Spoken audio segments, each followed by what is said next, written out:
श्यापति रामचंद्र की जय, उमापति महादेव की जय, वृंदावन कृष्ण चंद्र बलदाऊ जी की जय, पवन सुत हनुमान की जय, गोस्वामी तुलसीदास महाराज की जय, श्री गुरुदेव महाराज की जय।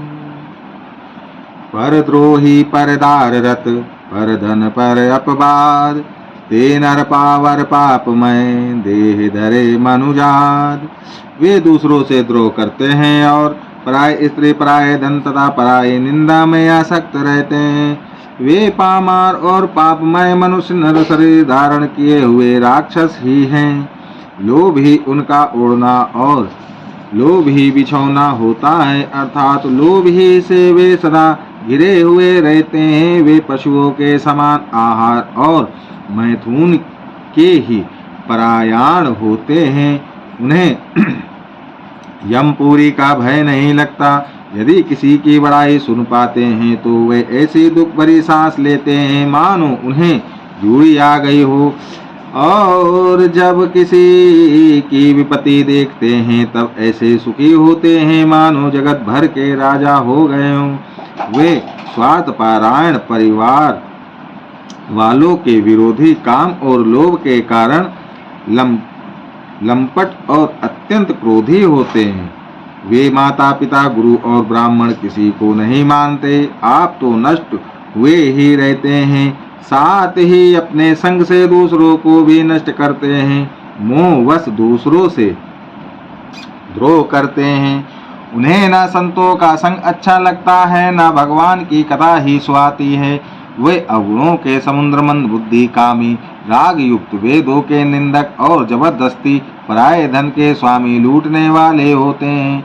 वे दूसरों से द्रोह तो करते ही हैं, परंतु ब्राह्मण द्रोह विशेषता से करते हैं। उनके हृदय में दंभ और कपट भरा रहता है, परंतु वे ऊपर से सुंदर वेश धारण किए रहते हैं। ऐसे नीच और दुष्ट मनुष्य सत्ययुग और त्रेता में नहीं होते, द्वापर में थोड़े से होंगे और कलयुग में तो इनके झुंड के झुंड होंगे। हे भाई, दूसरों की भलाई के समान कोई धर्म नहीं है और दूसरों के दुख पहुँचाने के समान कोई नीचता पाप नहीं है। हे तात, समस्त पुराणों और वेदों का यह निर्णय निश्चित सिद्धांत मैंने तुमसे कहा है। इस बात को पंडित लोग जानते हैं। मनुष्य का शरीर धारण करके जो लोग दूसरों को दुख पहुंचाते हैं, उनको जन्म मृत्यु के महान संकट सहने पड़ते हैं। मनुष्य मोहवश स्वार्थपरायण होकर अनेकों पाप करते हैं, इसी से उनका परलोक नष्ट हुआ रहता है। हे भाई, मैं उनके लिए काल रूप भयंकर हूँ और उनके अच्छे और बुरे कर्मों का यथा योग फल देने वाला हूँ। ऐसा विचार कर जो लोग परम चतुर हैं, वे संसार के प्रवाह को दुख रूप जानकर मुझे ही भजते हैं। इसी से वे शुभ और अशुभ फल देने वाले कर्मों को त्याग कर देवता, मनुष्य और मुनियों के नायक मुझको भजते हैं। इस प्रकार मैंने संतों और असंतों के गुण कहे। जिन लोगों ने इन गुणों को समझ रखा है, वे जन्म मरण के चक्कर में नहीं पड़ते। हे तात, सुनो, माया से रचे हुए ही अनेक सब गुण और दोष हैं। इनकी कोई वास्तविक सत्ता नहीं है। गुण विवेक इसी में है कि दोनों ही ना देखे जाएं। इन्हें देखना ही अविवेक है। भगवान के श्री मुख से ये वचन सुनकर सब भाई हर्षित हो गए। प्रेम उनके हृदयों में समाता नहीं। वे बार बार बड़े विनती करते हैं। विशेष कर हनुमान जी के हृदय में अपार हर्ष है। तदनंतर श्री रामचंद्र जी अपने महल को गए। इस प्रकार वे नित्य नई लीला करते हैं। नारद मुनि अयोध्या में बार बार आते हैं और आकर श्री राम जी के पवित्र चरित्र गाते हैं। मुनि यहाँ से नित्य नए नए चरित्र देख कर जाते हैं और ब्रह्मलोक में जाकर सब कथा कहते हैं। ब्रह्मा जी सुनकर अत्यंत सुख मानते हैं और कहते हैं, हे तात, बार बार श्री राम जी के गुणों का गान करो।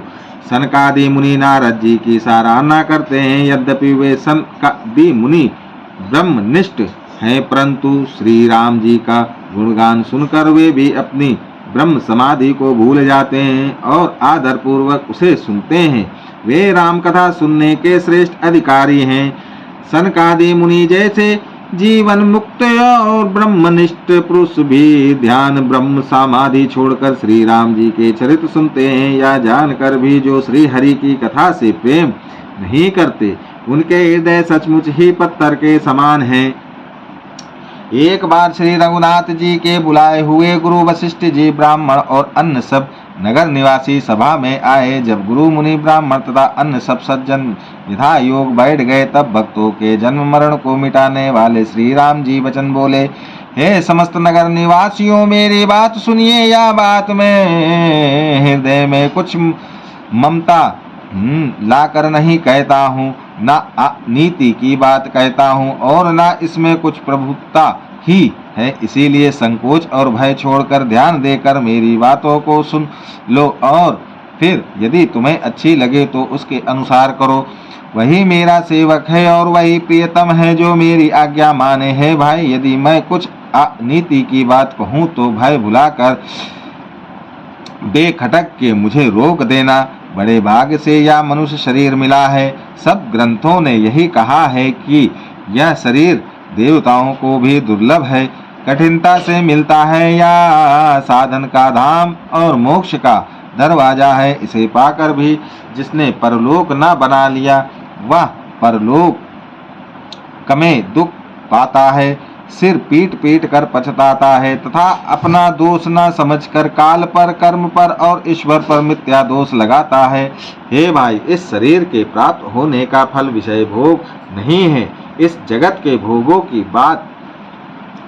की तो बात ही क्या, स्वर्ग का भोग भी बहुत थोड़ा है और अंत में दुख देने वाला है। अतः जो लोग मनुष्य शरीर पाकर विषयों में मन लगा लेते हैं, वे मूर्ख अमृत को बदलकर विष ले लेते हैं। जो पारसमणि को खोकर बदले में घुंघची ले लेता है, उसको कभी कोई भला बुद्धिमान नहीं कहता। यह अविनाशी जीव अंडज, स्वादेज, जरायुज और उद्दिज 4 खानों और 84 लाख योनियों में चक्कर लगाता रहता है।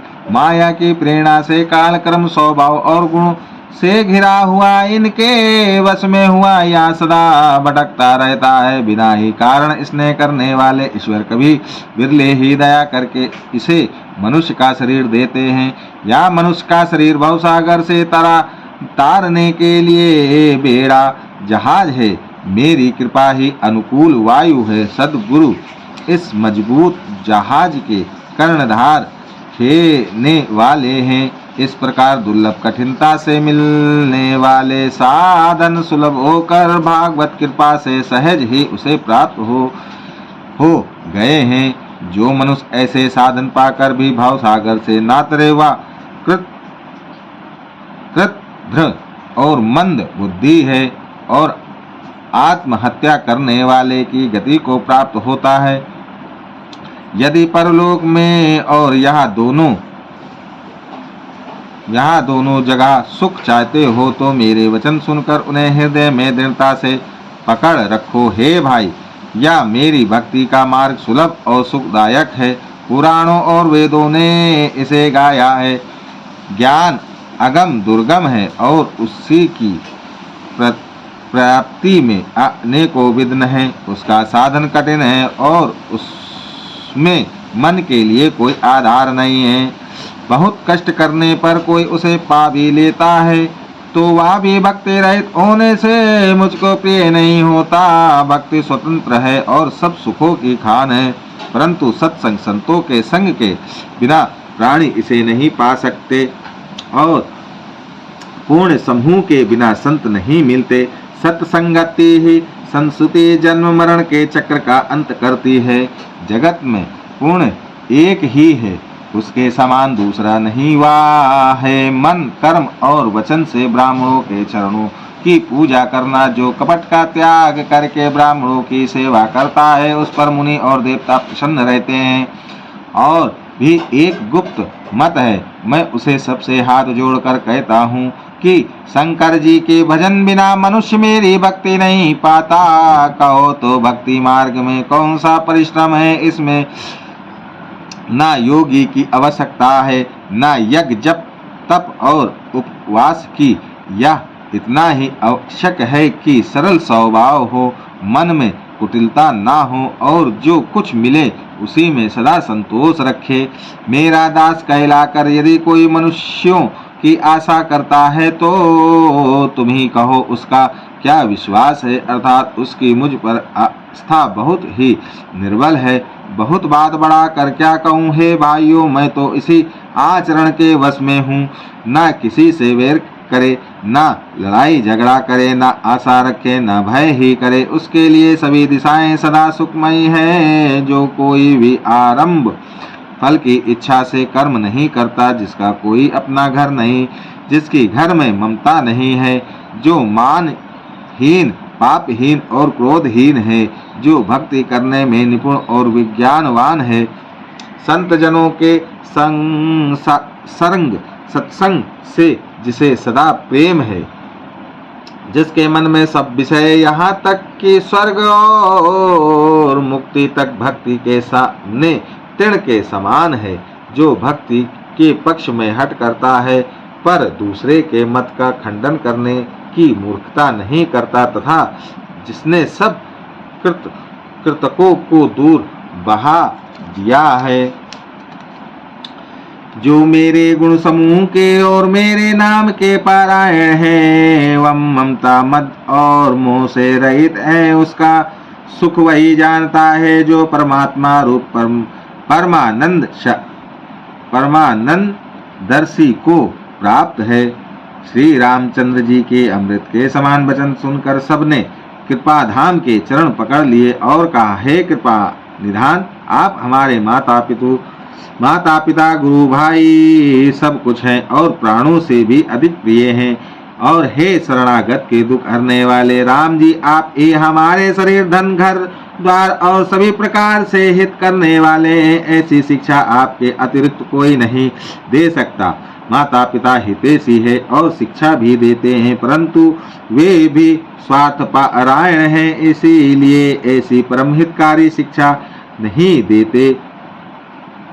हे अश्रु के शत्रु, जगत में बिना हेतु के निस्वार्थ उपकार करने वाले तो दो ही हैं, एक आप, दूसरे आपके सेवक। जगत में शेष सभी स्वार्थ के मित्र हैं। हे प्रश्नों, उनमें स्वप्न में भी परमार्थ का भाव नहीं है। सबके प्रेम रस में सने हुए वचन सुनकर श्री रघुनाथ जी हृदय में हर्षित हुए। फिर आज्ञा पाकर सब प्रभु की सुंदर बातचीत का वर्णन करते हुए अपने अपने घर गए। शिव जी कहते हैं, हे उमा, अयोध्या में रहने वाले पुरुष और स्त्री सभी कृतार्थ स्वरूप हैं। जहाँ स्वयं सच्चिदानंद घन ब्रह्म श्री रघुनाथ जी राजा हैं।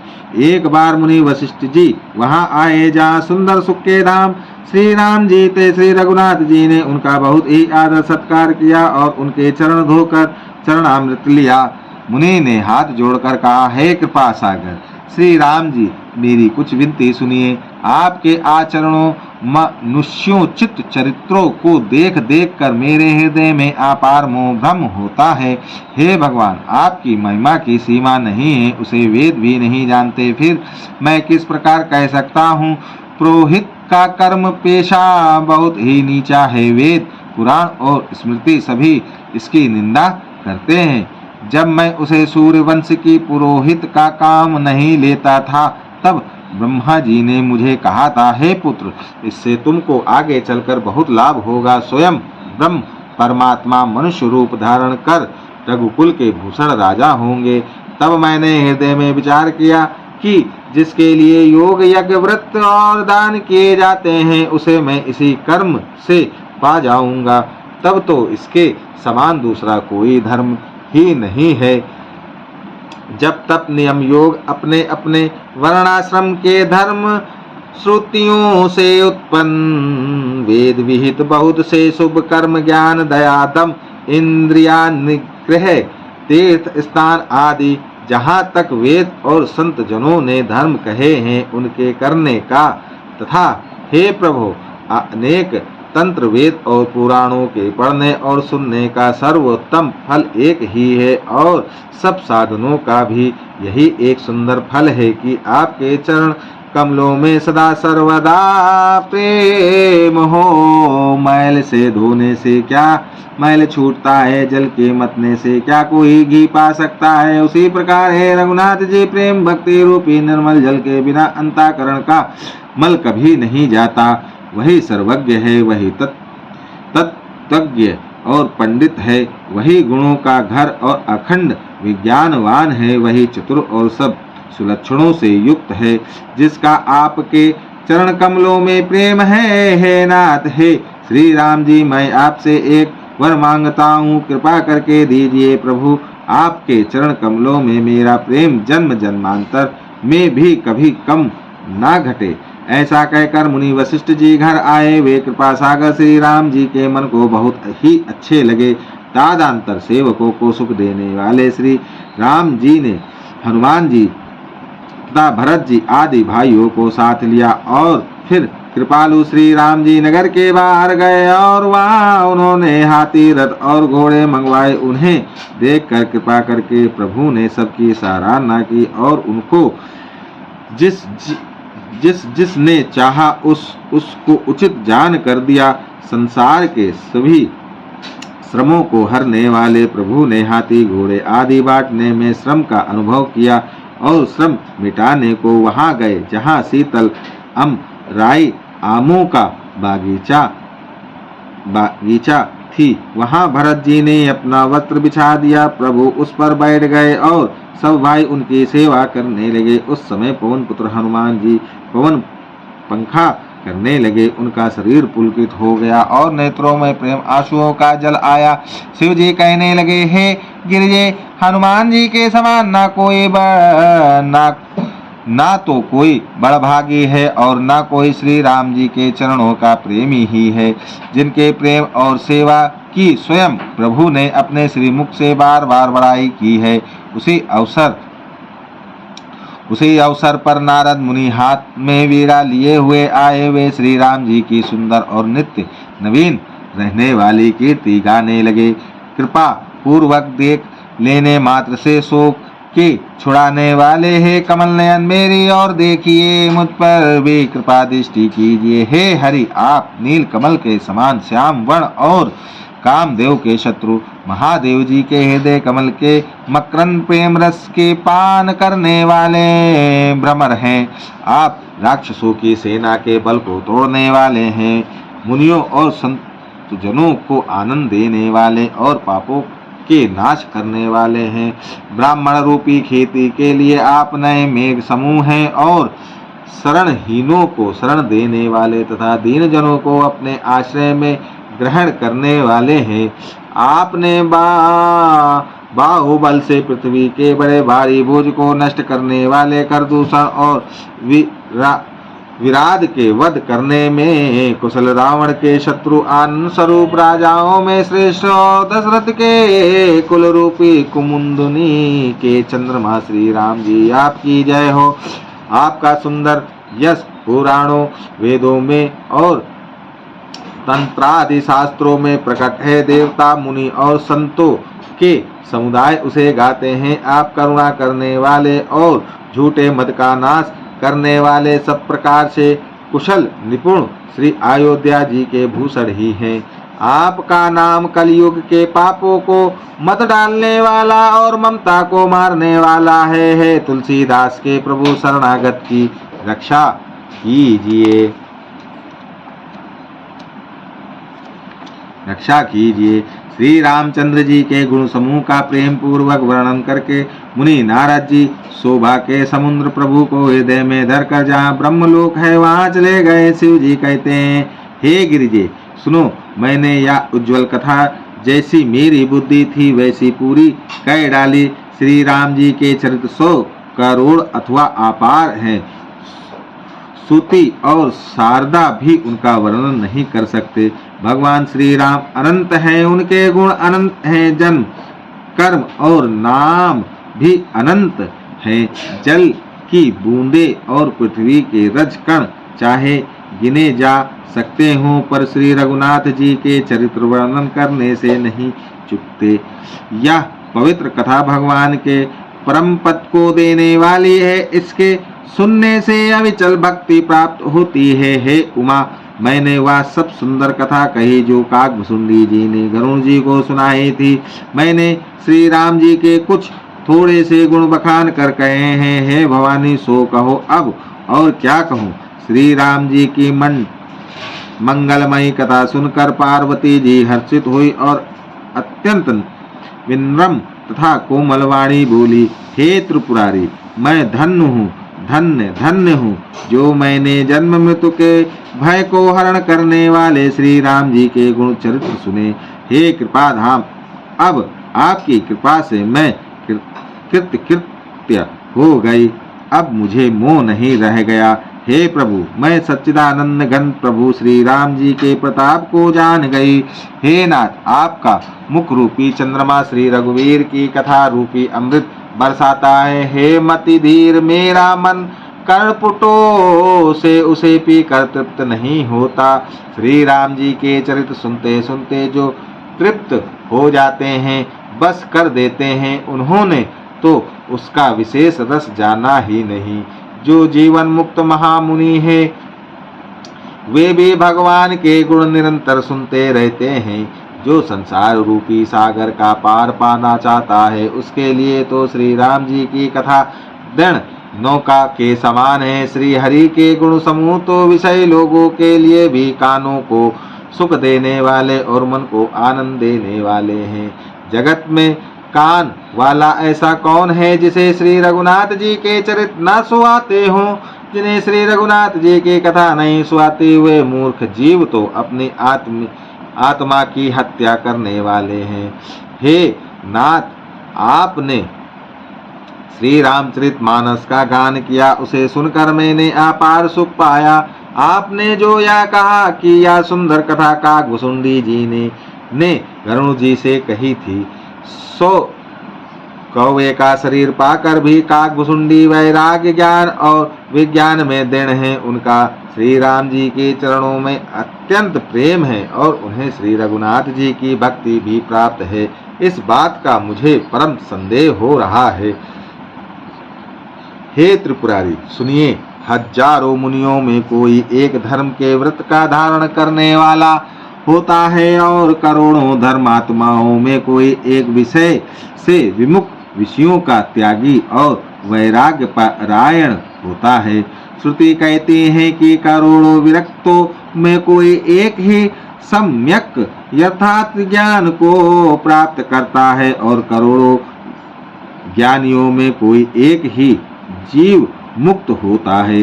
जगत में कोई विरला ही ऐसा जीव मुक्त होगा। हजारों जीव मुक्तों में भी सब सुखों के खान ब्रह्म में लीन विज्ञानवान पुरुष और भी दुर्लभ है। धर्मात्मा, वैराग्यवान, ज्ञानी, जीवन मुक्त और ब्रह्म लीन, इन सब में भी हे देवादिदेव महादेव जीवा प्राणी अत्यंत दुर्लभ है। जो मद और माया से रहित होकर श्री राम जी की भक्ति के पारायण हो। हे विश्वनाथ, ऐसी दुर्लभ हरि भक्ति को कौवा कैसे पा गया, मुझे समझा कर कहिए। हे नाथ, कहिए, ऐसा श्री राम पारायण ज्ञान निरंतर गुणधाम और धीर बुद्धि भुसुंडी जी ने कौवे का शरीर किस कारण पाया। हे कृपालु, बताइए, उस कौवे ने प्रभु का यह पवित्र और सुंदर चरित्र कहाँ पाया। और हे कामदेव के शत्रु, यह भी बताइए, आपने इसे किस प्रकार सुना। मुझे बड़ा भारी कौतूहल हो रहा है। गरुड़ जी तो महान ज्ञानी, सद्गुणों की राशि, श्री हरि के सेवक और उनके अत्यंत निकट रहने वाले उनके वाहन ही हैं। उन्होंने मुनियों के समूह को छोड़कर कौवे से जाकर हरि कथा किस कारण सुनी। कहिए, काकभुसुंडी और गरुड़, इन दोनों हरि भक्तों की बातचीत किस प्रकार हुई। पार्वती जी की सरल सुंदर वाणी सुनकर शिव जी सुख पाकर आदर के साथ बोले, हे सती, तुम धन्य हो।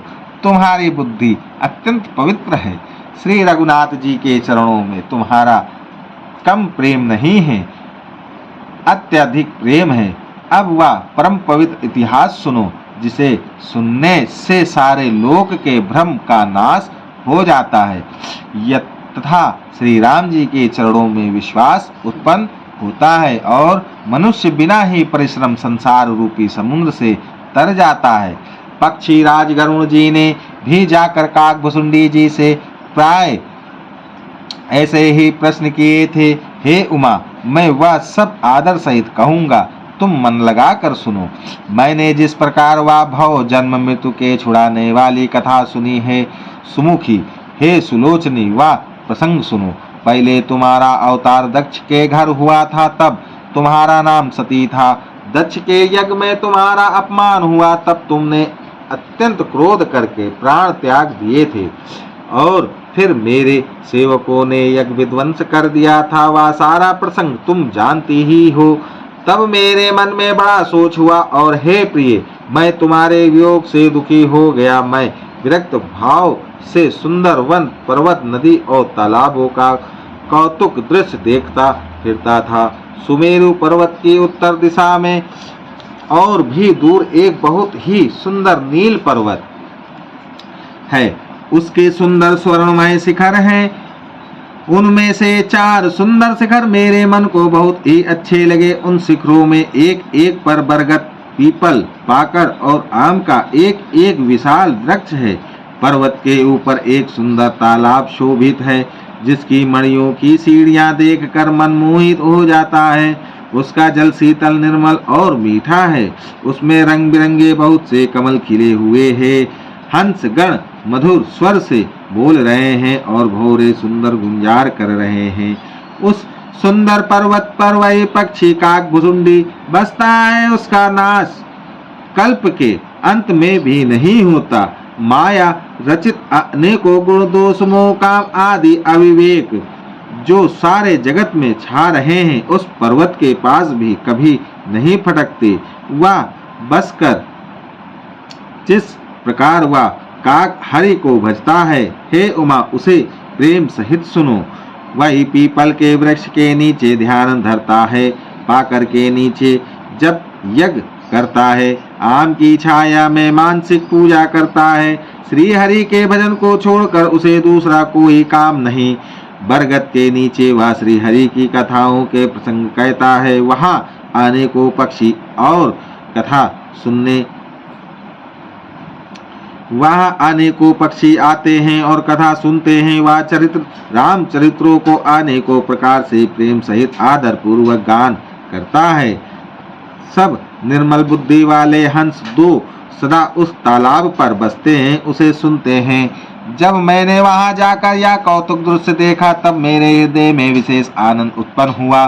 तब मैंने हंस का शरीर धारण कर कुछ समय वहां निवास किया और श्री रघुनाथ जी की गुणों को आदर सहित सुनकर फिर कैलाश को लौट आया। हे गिरिजे, मैंने वह सब इतिहास कहा कि जिस समय मैं काकभुसुंडी के पास गया था। अब वह कथा सुनो, जिस कारण से पक्षी कुल के ध्वजा गरुण जी उस काक के पास गए थे। जब श्री रघुनाथ जी ने ऐसी रणलीला की, जिस लीला का स्मरण करने से मुझे लज्जा होती है। मेघनाद के हाथों अपने को बांधा लिया। तब नारद मुनि ने गरुण को भेजा। सर्पों के भक्षक गरुण जी बंधन काट कर गए। तब उनके हृदय में बड़ा भारी विषाद उत्पन्न हुआ। प्रभु के बंधन को स्मरण करके सर्पों के शत्रु गरुण जी बहुत प्रकार से विचार करने लगे।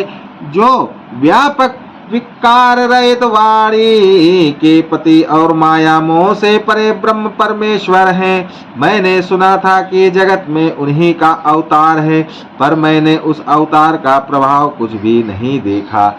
जिनका नाम जप कर मनुष्य संसार के बंधन से छूट जाते हैं, उन्हीं राम को एक तुच्छ राक्षस ने नागपाश से बांध लिया।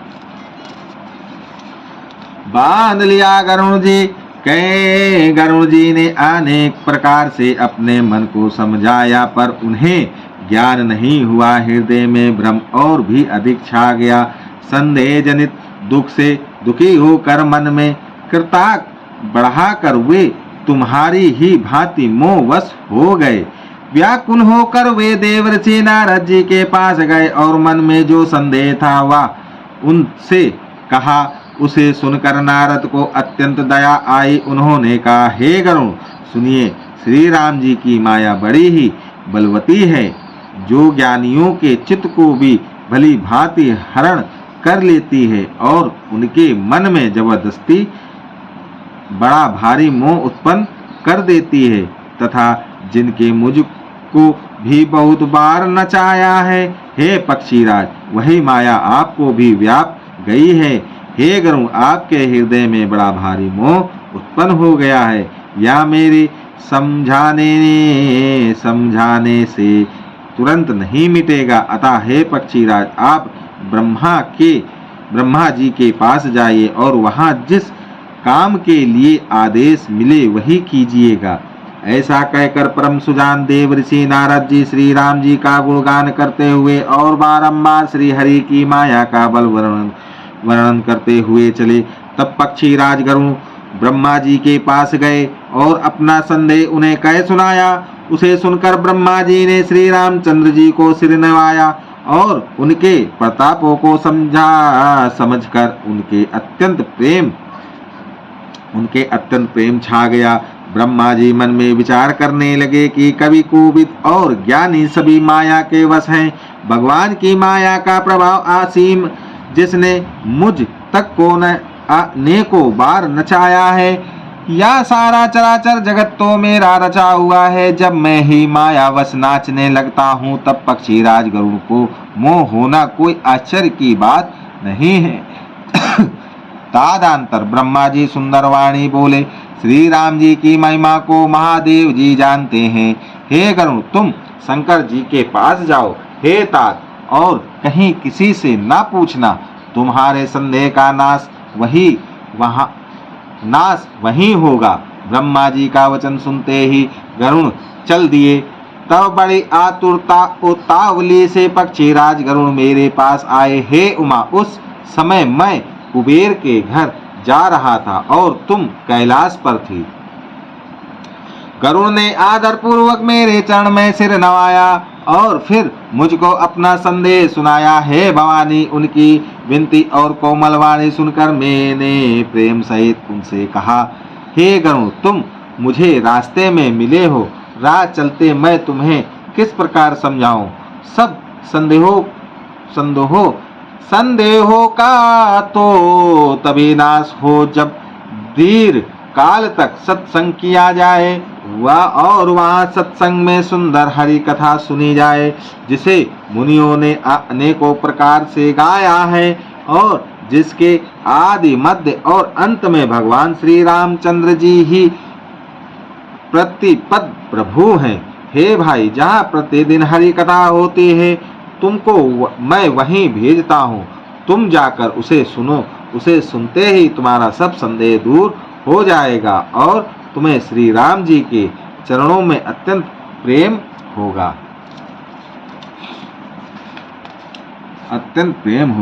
सत्संग के बिना हरि की कथा सुनने को नहीं मिलती। उसके बिना मोह नहीं भागता और मोह के गए बिना श्री रामचंद्र जी के चरणों में दृढ़ अचल प्रेम नहीं होता। बिना प्रेम के केवल योग, तप, ज्ञान और वैराग्य के करने से श्री रघुनाथ जी नहीं मिलते। अतएव तुम सत्संग के लिए वहां जाओ जहां उत्तर दिशा में एक सुंदर नील पर्वत है। वहां परम सुशील काकभुसुंडी जी रहते हैं। वे राम भक्ति के मार्ग में परम प्रवीण है, ज्ञानी हैं, गुणों के धाम हैं और बहुत काल के हैं। वे निरंतर श्री राम जी की कथा कहते रहते हैं, जिसे भांति भांति के श्रेष्ठ पक्षी आदर सहित सुनते हैं। वहां जाकर श्री हरि के गुण समूह को सुनो। उनके सुनने से मोह से उत्पन्न तुम्हारा दुख दूर हो जाएगा। मैंने उसे जब सब समझा कर कहा तब वह मेरे चरणों में सिर नवाकर हर्षित होकर चला गया। हे उमा, मैंने उसको इसलिए नहीं समझाया कि मैं श्री रघुनाथ जी की कृपा से उसका मर्म भेद पा गया था। उसने कभी अभिमान किया होगा जिसको कृपा निधान श्री राम जी नष्ट करना चाहते हैं। फिर कुछ इस कारण भी मैंने उसको अपने पास नहीं रखा कि पक्षी पक्षी की ही बोली समझते हैं। हे भवानी, प्रभु की माया बड़ी ही बलवंती है। ऐसा कौन ज्ञानी है जिसे वो ना मोह ले। तो ज्ञानियों में और भक्तों में शिरोमणि है एवं त्रिभुवनपति भगवान के वाहन है।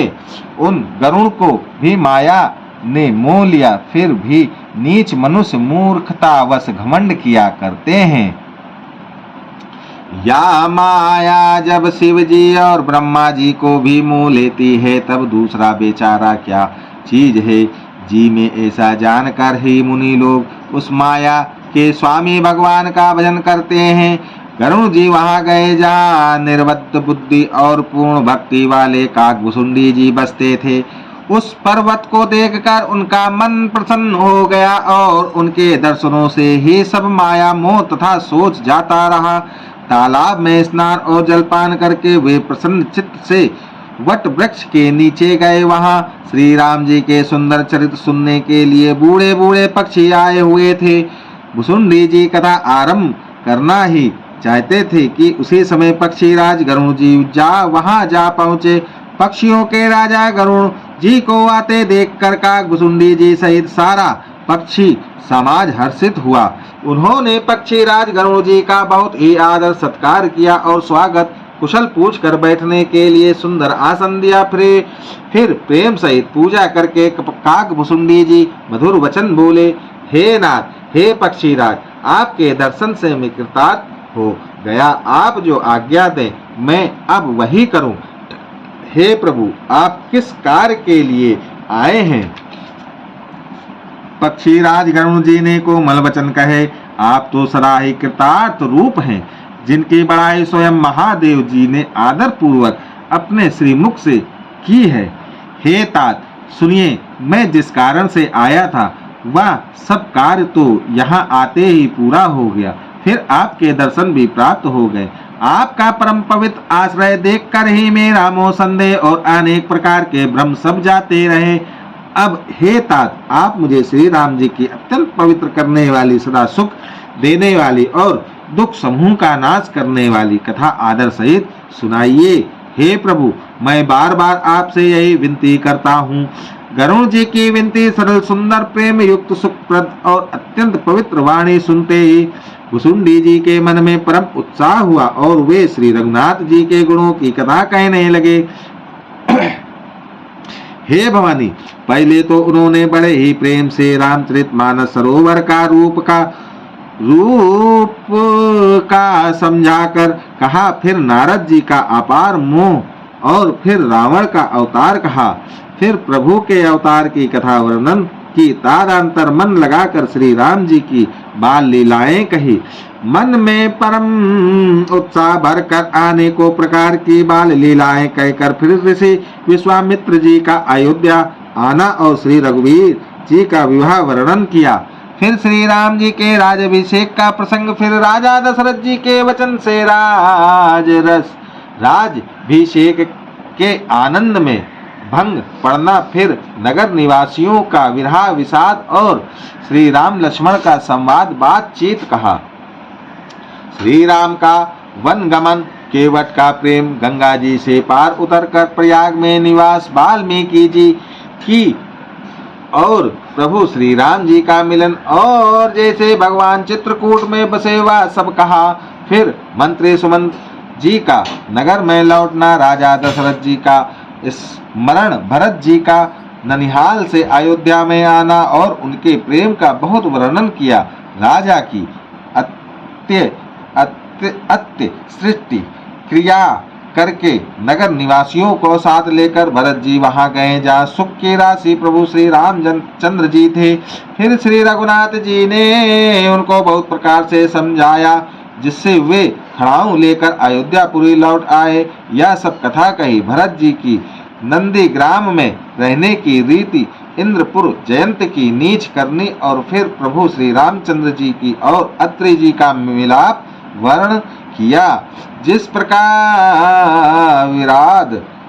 प्रकार विराट का वध हुआ और सरभंग जी ने शरीर त्याग किया, वह प्रसंग कहकर फिर सुतीक्षण जी का प्रेम वर्णन करके प्रभु और अगस्त जी का सत्संग वृतांत कहा।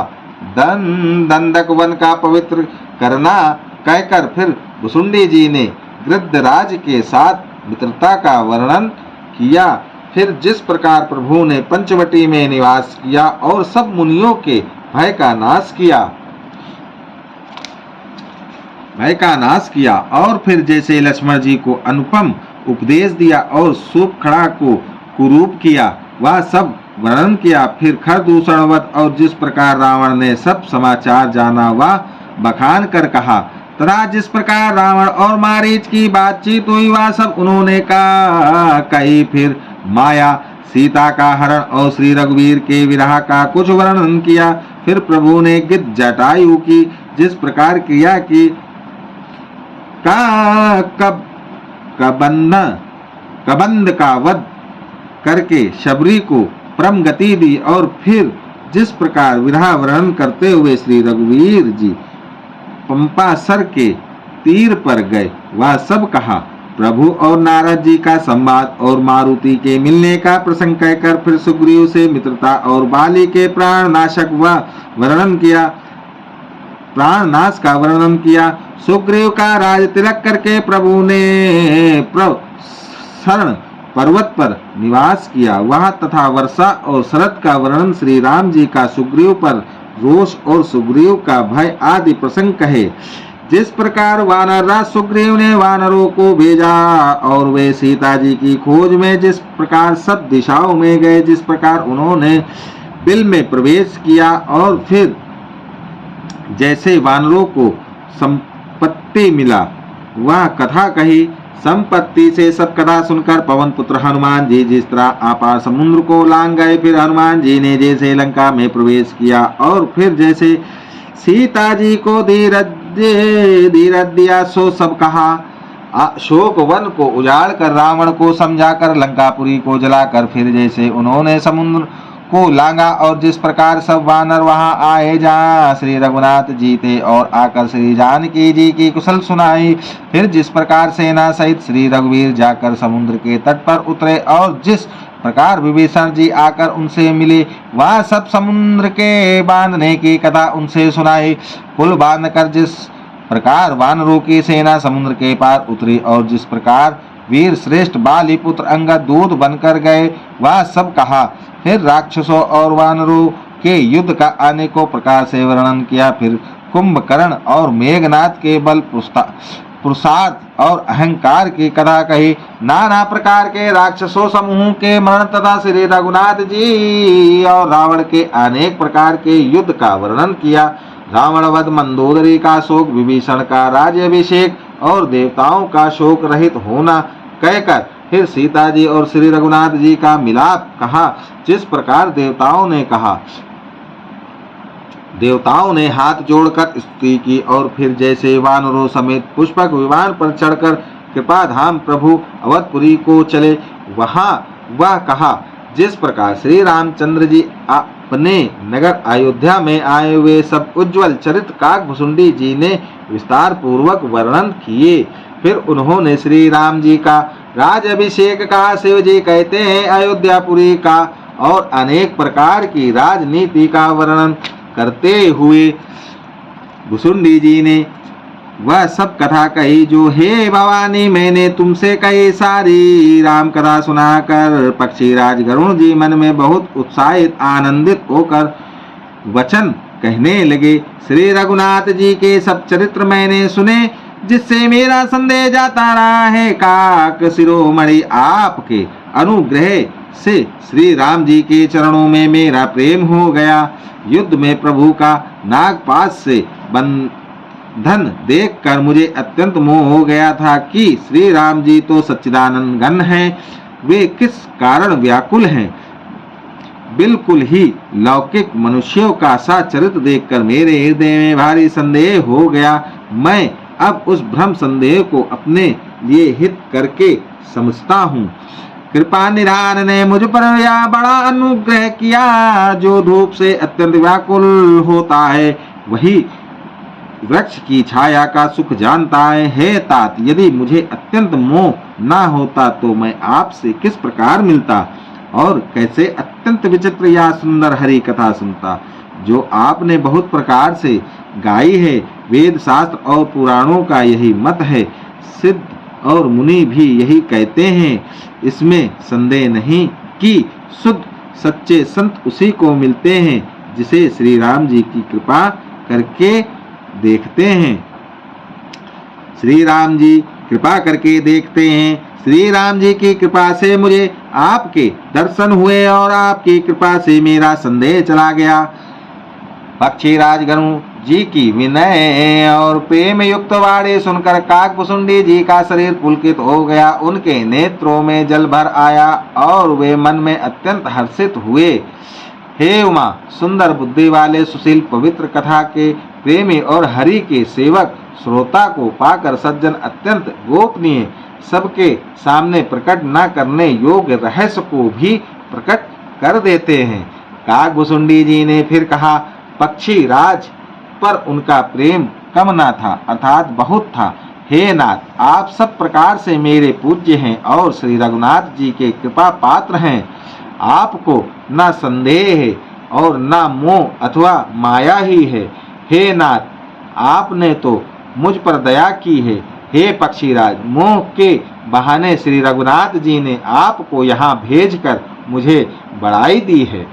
हे पक्षियों के स्वामी, आपने अपना मोह कहा सो हे गोसाई, यह कुछ आश्चर्य नहीं है। नारद जी, शिव जी, ब्रह्मा जी, सनकादि और आत्म तत्व के मर्मज्ञ और उनका उपदेश करने वाले श्रेष्ठ मुनि हैं। उनमें से भी किसी किसी को मोह ने अंधा विवेक शून्य नहीं किया। जगत में ऐसा कौन है जिसे काम ने ना नचाया हो। तृष्णा ने किसी को मतवाला नहीं बनाया। क्रोध ने किसका हृदय नहीं जलाया। इस संसार में ऐसा कौन ज्ञानी, तपस्वी, शूरवीर, कवि, विद्वान और गुणों का धाम है जिसकी लोभ ने विडंबना मिट्टी पलीत ना की हो। लक्ष्मी के मद ने किसको टेढ़ा और प्रभुता ने किसको बहरा नहीं कर दिया। ऐसा कौन है जिसे मृग नयनी युवती स्त्री के नेत्र बाण न लगे हों। रज तम आदि गुणों का क्या हुआ, सन्निपात किसे नहीं हुआ। ऐसा कोई नहीं है जिसे मान और मद ने छूता छोड़ा हो। यौवन के ज्वर ने किसे आपे से बाहर नहीं किया। ममता ने किसके यश का नाश नहीं किया। मत्सर ढा ने किसी को कलंक नहीं लगाया। शोक रूपी पवन ने किसे नहीं हिला